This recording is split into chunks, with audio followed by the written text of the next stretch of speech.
Hello, my spicy friends. Today, we're going to be showcasing Dunsparce in the Retro Cup. Now, the Retro Cup is a really fun format that I've always been a big fan of. Um, Not for any particular reason, like I don't have any hatred towards steals or fairies or whatever. I just think it's really fun. Usually more balanced than normal Great League, if we're being honest here. Um, and I think it's a format that lends itself to a lot of crazy spice picks and interesting team building and all that fun stuff. um, so I had a fun little idea earlier today. What if I took my Catch Cup team from the last season and just started running it in Retro Cup? What would happen? And it turns out that Rollout Dunsparce is really good. Way better than the Great League, in fact. Well, at least the Open Great League, because, no Skarmory to worry about. And it turns out Retro Cup is very heavily dominated by Talonflame and Lantern. And wouldn't you know it, Dunsparce does very well against both of those. It's great. As you can see right now, we are actually up against the Talonflame. I decided to just say fuck it and let the Talonflame throw whatever it wants to throw. That's totally fine. Although in this case I'm going to shield up because it is now boosted. And once it throws its flame charge, I'm just going to roll out Farm Down. And now we have a ton of energy. So not a whole lot can come in on Dunsparce. It's great. So in comes Girafarig. Uh, I mean, this is a Shadow Girafarig, so it's not very bulky, but unfortunately that drill run just barely did not kill. So we're going to get a rollout in. Hopefully the Psychic Fangs doesn't knock us out either. And in comes Venusaur. Okay.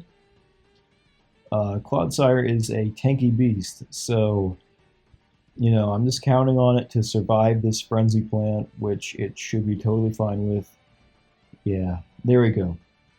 I mean, Venusaur with Shadow Venusaur, or Venusaur with the Shadow effect, whatever. Not very bulky. It's not frail, but look at how much damage that Earthquake does. That's a lot of damage. We are doing all right here, guys. And from here, this Venusaur can knock us out, can hit us with another Frenzy Plant, but I don't care. Dunsparce has got this one in the bag. Let's go, Dunsparce. Alright, next game. I think this is one of the games where Dunsparce pulls off a sweep. Frostlass is a pretty decent anti-meta pick in the Retro Cup, but fortunately it is also Dunsparce food. It's also alright for Haunter, just because Haunter outpaces. Like, I could probably bait here because, well, I think many people would probably expect Haunter to be running Shadow Punch, which my Haunter is not. But also Shadow Claw from Haunter chunks just so much that they kind of gotta respect it. They gotta respect the high power of Ice Punch and Shadow Claw and all that stuff on Frostlass. But regardless, swapping it in is probably a bad move. I want to keep my Haunter safe for later, so I'm fine with the way things are going right now. I was kind of counting on this, I was counting on this Cresselia here to have Moonblast, because Moonblast is usually what most Cresselia run. But wouldn't you know it, this Cresselia is running Future Sight, which is not great. So I guess I'm just going to have to reach a Sludge Bomb, grab a shield. Even though Cresselia's got the super effective Psycho Cut right here. Luckily, Clodsire is just that tanky that it won't be able to farm us down without a little fight.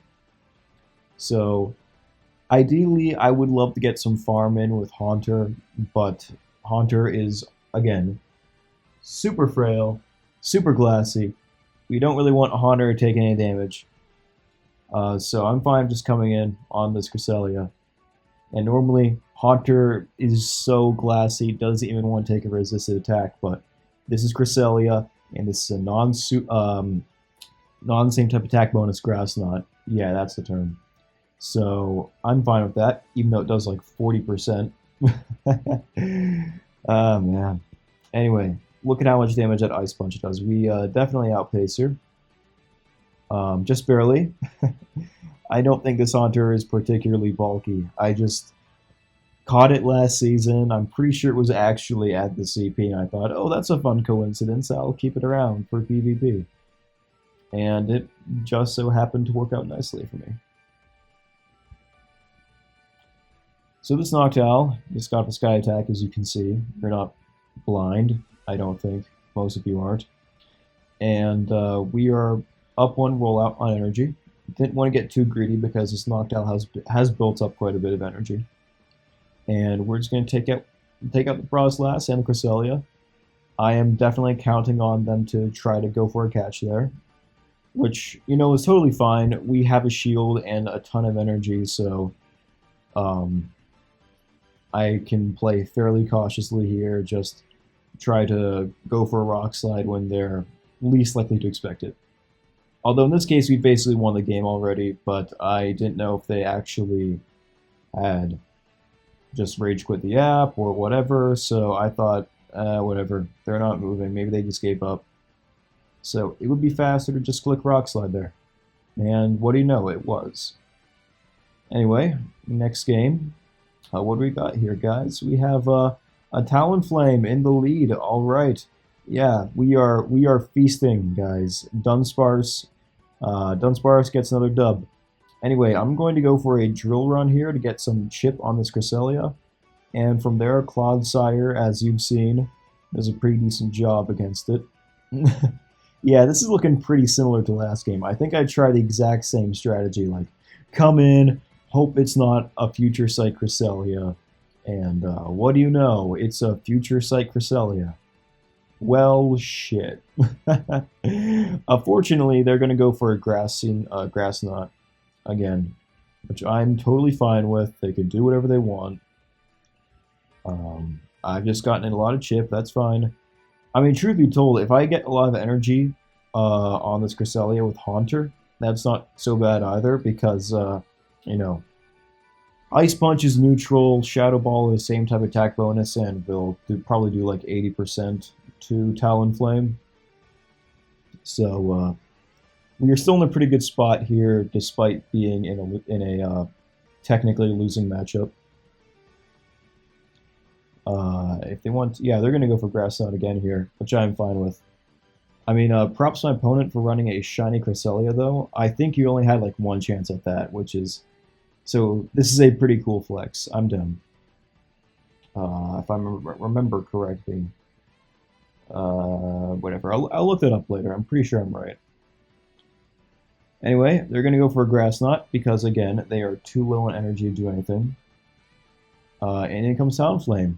But luckily, we outpaced Talonflame by quite a lot. Plus, as you can see, Rollout and Incinerate are on two different move timers, so that means it's very easy for me to sneak in a Rock Slide here. And since Rollout is just a little bit faster, I can get to another Rollout and knock out their Talonflame if they were going to shield. Fortunately, they don't seem interested in shielding there, which is fine, I guess. I mean, I would have been fine to trade shields there. But in comes Dragonite. Interesting. Okay. I think my Haunter has an Ice Punch here, so yeah, this is like GG's. Or it's going to go for 2 back-to-back Rock Slides if I can reach it. I didn't think I was going to be able to do that. They probably knew the... You know what? I think I know what was going on there. I think my opponent knew the win con was 2 back-to-back Dragon Claws, but fortunately they couldn't reach it, and they back out. Nice, nice. Anyway, next game. Dunsparce is on a roll. Hakamo'o is... oh man, I remember this team. So Hakamo'o is not great because they are fighting type and resist a rollout. Things are starting off okay. I catch a Brick Break, which is great, of course, you know. Look at how little damage that Brick Break does. That's like 2 Dragon Tails, maybe 1. 1.5. Somewhere around that area, I guess. Anyway, this is not good. Dragonair's got Aqua Tail, so I have to be a little bit careful here. Timing doesn't really matter because Dragon Breath is a one-turn fast move, so we will always sync up. Yeah, there's not really much for me to say commentary-wise, so I guess I'll just say that, oh, okay, something's happening. Oh, never mind. I know what's going on. I'm going to live this Aquatail because Clodsire is a fat bastard. Let's go, Clodsire. Taking those dubs. We've lived the Aquatail. And we're going to hit him back with a Sludge Bomb.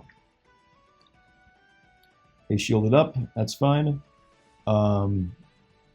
I made a mistake there, I think, by something, I think. Look, man, I think the mistake I made was not realizing that this was Triple Dragon. If I had realized it earlier, I probably would have had a better shot at preserving shields for Clodsire and Haunter, especially Haunter, because Ice Punch deletes like every dragon type in this format. I also don't quite think I timed that rollout correctly. Although after that Dragon Tail, they had probably reached a Dragon Claw. No. That was probably the right play. Anyway, they break. That's fine. I'm going to come with Haunter and Shadow Claw down. That is totally fine. Unfortunately, Haunter is just not quite bulky enough to reach 2 Ice Punches.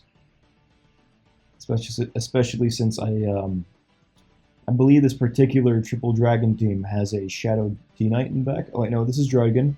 Druddigan hits just a wee bit too hard there. Maybe I could have like caught the last Dragon Tail on my Claude, but then I would have, then they would have had enough energy for a Night Slash.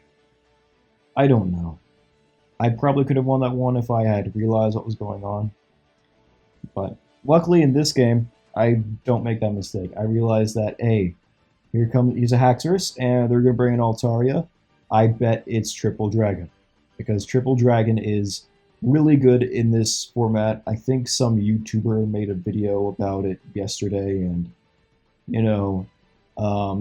again, I can't quite see my elo yet, but as you progress, you start noticing teams that people get from good YouTubers, people probably better than me at the game. So I guess that's part of the meta, just having a YouTube subscription to all the PvP YouTubers, which includes me, by the way, guys. You should subscribe to Spicy Gecko. Alright, not much really to say here. We do lose this matchup, I believe, just because, Mudshot has no chip damage at all, and even a little bit of chip damage from fast moves is appreciated, which I'm totally fine with going down here on health, like, oh no, Altaria is going to knock my Claude out. I didn't really care. I didn't have the energy for anything else anyway, so it is totally fine if Dunsparce comes in and gets a drill run off.